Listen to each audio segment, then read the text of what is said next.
nossa entrevistada de hoje é a arquiteta, diretora artística do grupo folclórico árabe Litani, Paula Gobo. Paula, como surgiu esse seu fascínio pelo Oriente, pelos árabes, pelas danças árabes? Como começou essa história? Primeiramente, é um prazer estar aqui com você. Obrigada, minha querida. amada tia Raquel. Obrigada, querida. Bom, esse fascínio surgiu, como não, né? Na época do Clone, da novela, o Clone. Sim. Mas a Jade, que dançava. Nossa, que encanto. Mas claro que foi um despertar inicial. Sim, mas da menina, da adolescente. Assim. Sim, porque a novela trouxe toda uma magia de uma cultura que eu percebi, vendo a novela, eu percebi que eu já amava, mas eu não sabia por quê. E na época do Clone aconteceu que meus pais foram à Festa das Nações, tão famosa que a gente tinha aqui em Campo Grande, e eles foram na tenda árabe. Quando eles voltaram contando. Primeiro que meu pai me trouxe um CD de músicas árabes. E minha mãe me contou com riquezas de detalhe sobre a bailarina que dançava com sininhos, pratinhos nos dedos. E a música ao vivo, e aquilo tudo eu desenhei na minha cabeça. Sim, você está numa terra, Mato Grosso do Sul, que a imigração árabe é muito forte, sim, onde há muitas pessoas dessa origem e que cultivam esses costumes, as danças, a culinária. Quer dizer, você já estava de uma forma afetiva inserida num meio ambiente que trazia essa cultura. Exatamente. E mais tarde eu fui descobrir que eu também carrego essa cultura no meu sangue, que ela está dentro de mim. Acredito como a maioria dos brasileiros, né? Porque é impossível a gente falar da cultura brasileira sem falar dessa descendência árabe dessa que mistura. A gente carrega, né? Como eu falo, a minha descendência é toda portuguesa, mas os árabes passaram por lá. Então certeza. Há um pouco de árabe também dentro de mim. Com certeza. Então, me fascinou aquela riqueza de detalhes e eu acabei indo procurar a dança do ventre, como esporte, como lazer. Mas eu fui percebendo que a música árabe mexia muito mais comigo do que um simples lazer. Mexia de tal forma que eu tive vontade, eu falei para os meus pais, eu não gosto só de dançar a dança do ventre, eu quero saber mais dessa cultura. E eu acabei tendo contato com os árabes, as famílias tradicionais aqui da região, que foi me ajudando no meu trabalho de pesquisa, composição das músicas, do meu próprio personagem, né, da bailarina que eu sou. Isso tudo ajudou nessa composição.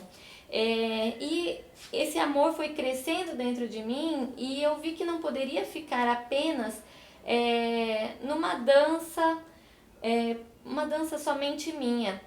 Então eu fui em busca de criar um grupo para divulgar a cultura árabe e com a criação do grupo partilhar Litani, todo aquele conhecimento, toda a paixão e reunir os apaixonados, né? Mostrar para as pessoas, levar, difundir.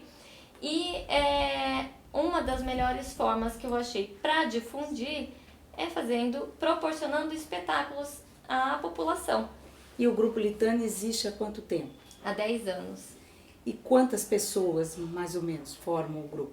Hoje nós somos um grupo de 15 pessoas, de grupo de corpo de baile, né? 15 pessoas que estão realmente frequentando. Se juntar aqueles que estão nos bastidores, né? Os nossos apoios, nós somos 20, né? Um grupo com 20. Mas o Litani já teve assim diversas configurações e sim, são fases que a gente... E esses espetáculos acontecem mais durante festas, casamentos? Os espetáculos que a gente proporciona são em datas marcadas, que a gente realiza mesmo no teatro. Mas o Litani, na maioria durante o ano, né, na maior parte do ano, a gente faz casamentos, aniversários, eventos em geral, confraternizações. Os casamentos e os aniversários são os nossos favoritos. Porque muita celebração, muita festa. Celebração e é muita emoção. É um momento que a gente sente família. Que a família está relembrando as origens. A gente vê nos olhos das pessoas a emoção transbordar, né? Então assim, muito indescritível a sensação de Paula, participar. As referências em termos de leitura, de literatura, de imaginário para criar essas coreografias, esses momentos, ou em que você se baseou mais? Bom, os livros que foram citados aqui são minhas inspirações. As Mil e Uma Noites. As Mil e Uma Noites, a gente até fez um espetáculo sobre, baseado neste livro, exatamente nestes livros, e o espetáculo ficou lindo.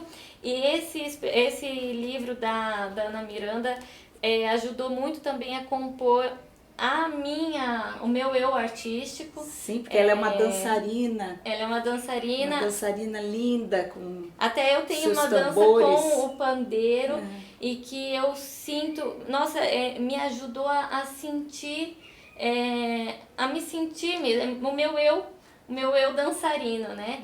A compor essa minha dançarina. Então, me ajudaram nas pesquisas e para complementar eu não posso deixar de falar, importantíssimo, fundamental, o romanceiro Sob os Cedros do Senhor, que é seu. Sim. É minha memória afetiva, porque conforme eu coloquei no poema, a casa da minha infância ficava na Rua 14, em meio dos libaneses, minhas amigas de infância, as famílias com as quais nós convivíamos, os costumes, tudo isso foi muito forte. E nesse romanceiro, Sob os Cedros do Senhor, eu coloquei todas essas lembranças. E aí um dia você me pediu, chegou às suas mãos. Eu devorei tanto ele que eu não sei mais se as suas memórias são minhas ou se são suas, porque às vezes eu até fico confusa, eu falo, não, isso aqui eu acho que fui eu que vivi. Porque... São suas. A literatura tem essa magia, esse poder. Foi assim fascinante a forma como aconteceu, porque na composição de um desses espetáculos eu queria falar sobre essa magia, toda essa magia do Oriente Médio que nós temos aqui no Mato Grosso do Sul, que está enraizada, que eu queria mostrar, explicar para as pessoas isso que eu sinto, essa vibração, esse calor, esse amor que realmente transborda quando eu danço, quando o Litani dança, eu queria mostrar. E daí eu te procurei, falei, tia, eu preciso de uma narrativa e só você vai saber dizer isso que eu tô sentindo. Até minha mãe que me orientou, falou, ninguém mais, tem que ser a tia Raquel. E daí foi quando você me apresentou esse romanceiro. Eu estava em São Paulo na época. E assim, era tudo que eu queria, porque ele realmente descreve essa bagagem que esse povo maravilhoso trouxe para o Mato Grosso do Sul. E foi lindo um encontro de poesia e dança. Sim. Cada poesia sugeria um figurino, uma ambientação. Foi um diálogo muito lindo. E o nome, né, as cores do Oriente Médio, é para dizer justamente isso. É um espectro de arte e cor, né? A arte porque no espetáculo tinha dança, música ao vivo, poesia, tudo. A poesia estava ali, e em volta de tudo. E as artes plásticas com a tela maravilhosa tela do Guto Naveira e os próprios tapetes persas. Sim. Qual a importância dos tapetes persas para essa cultura? Então, o tapete persa, ele traz essa magia, primeiro que ele é fabuloso em sua confecção, né? Ele é realmente uma arte, ele é é um quadro, né? A tessitura. Feito todo com uma trama E fabulosa cada de região tecidos. tem o seu tipo característico de tapete. Exatamente, assim como as danças. Cada região tem as suas danças específicas, tem as suas tradições, e é isso que a gente mostra no espetáculo. E a importância do tapete para nós, né, dançarinas de dança do ventre, bailarinas de dança do ventre, porque a gente tem uma grande inspiração. Nós temos uma bailarina que é a nossa fonte, né, de pesquisa. Acredito que todas as bailarinas estudam ela.